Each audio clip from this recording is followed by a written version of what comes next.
नमस्कार बच्चों, स्वागत है आप सभी का हमारे YouTube channel exam help science पे। आज अपन पादपों में पोषण जो पार्ट है उसका पार्ट नंबर 2 पढ़ेंगे। उसमें अपना टॉपिक है प्रकाश संश्लेषण। प्रकाश संश्लेषण जैसा कि आप सभी को पता होगा, पेड़ पौधे जो अपना भोजन है वो बनाते हैं प्रकाश संश्लेषण के द्वारा। इसमें जो पौधों की जो खाद्य फैक्ट्री कहलाती है वो पत्तियां कहलाती हैं। अर्थात पौधों का जो भोजन के निर्माण का जितना भी जो कार्य है वो सारा का सारा कौन करती हैं? पत्तियां करती हैं। मिट्टी में उपस्थित जल एवं खनिज लवण जड़ के द्वारा अवशोषित किए जाते हैं और तथा तने के माध्यम से पत्तियों तक पहुंचाए जाते हैं। अर्थात पौधा जो पानी का अवशोषण करता है, खनिज लवण का जो अवशोषण करता है वो जड़ों के द्वारा करता है और फिर तने के द्वारा वो पत्तियों तक पहुंचता है।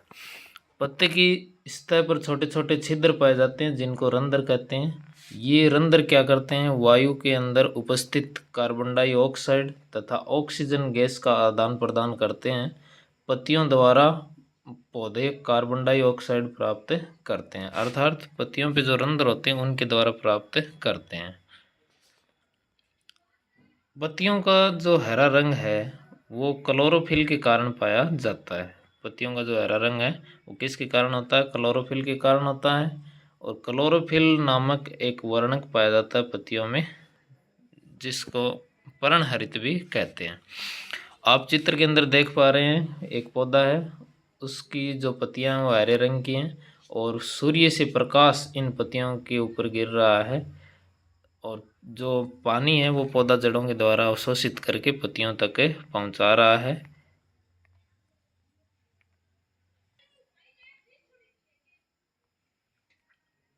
आगे है इस प्रकाश संश्लेषण की जो प्रक्रिया, इसके अंदर होता क्या है?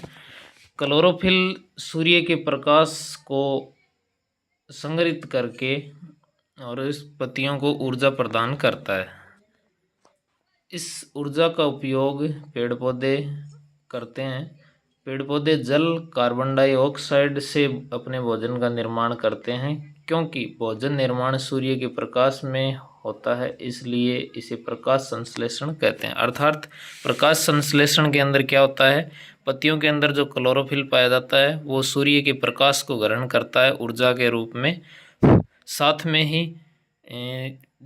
पत्तियों के अंदर जो जल और कार्बन डाइऑक्साइड होता है वो दोनों मिल करके और भोजन का निर्माण करते हैं।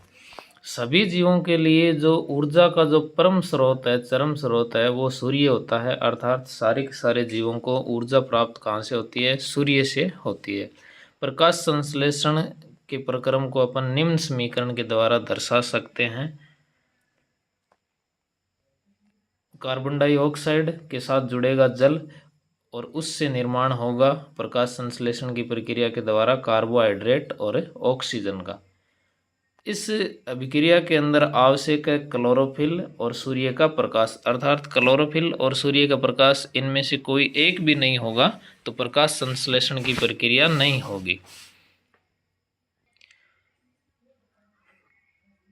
प्रकाश संश्लेषण प्रक्रम के अंदर ऑक्सीजन निर्मुक्त होती है, अर्थात इस प्रक्रिया के अंदर ऑक्सीजन का भी निर्माण होता है।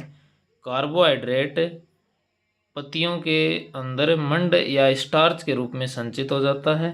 पत्ती में स्टार्च की उपस्थिति प्रकाश संश्लेषण के प्रक्रम का संपन्न होना प्रदर्शित करती है। अर्थात पत्तियों के अंदर जो प्रकाश संश्लेषण के अंदर जो स्टार्च का निर्माण होगा वो पत्तियों में संचित हो जाएगा। अगर किसी पत्ती में स्टार्च की मात्रा उपलब्ध है, इसका मतलब पत्ती ने क्या किया है? प्रकाश संश्लेषण किया है। स्टार्च एक प्रकार का कार्बोहाइड्रेट है, अर्थात स्टार्च क्या एक कार्बोहाइड्रेट है। कार्बोहाइड्रेट कार्बन, हाइड्रोजन और ऑक्सीजन से बनते हैं। कार्बोहाइड्रेट के अंदर तीन चीज़ें होती हैं, कार्बन होता है, हाइड्रोजन होता है और ऑक्सीजन होता है। एक स्पेशल पॉइंट आपको याद रखना है, जिसको नोट लगा करके अपन ने लिखा है। मरुस्थल में जो पेड़ पौधे पाए जाते हैं उनमें वाष्पोत्सर्जन की प्रक्रिया के द्वारा जल की हानि होती है। इस जल की हानि को कम करने के लिए जो पत्तियां हैं वो सूल या सलक कांटों के रूप में बदल जाती हैं। इन पौधों के तने हरे होते हैं, अर्थात इन पौधों के तनों में क्लोरोफिल पाया जाता है, पर्णहरित पाया जाता है, जो क्या करता है, प्रकाश संश्लेषण का कार्य करता है। अर्थात आप इसको ऐसे समझ सकते हैं कि जो मरुस्थल के अंदर जो पेड़ पौधे पाए जाते हैं उनकी पत्तियां प्रकाश संश्लेषण नहीं करती, उनका जो तना होता है वो हरे रंग का होता है, वो प्रकाश संश्लेषण का कार्य संपन्न करता है, अर्थात भोजन बनाने का कार्य करता है। इस प्रकार अपना ये जो प्रकाश संश्लेषण का टॉपिक है ये कंप्लीट होता है। इसमें अपन ने देखा प्रकाश संश्लेषण किस प्रकार से होता है, क्या क्या चीज़ें आवश्यक हैं, इसको अपन ने चित्र की सहायता से समझा। आप इस कक्षा को एक बार समझ नहीं आए तो आप दूसरी बार देखें चला करके, आपको निश्चित रूप से ये जो टॉपिक है ये समझ में आएगा।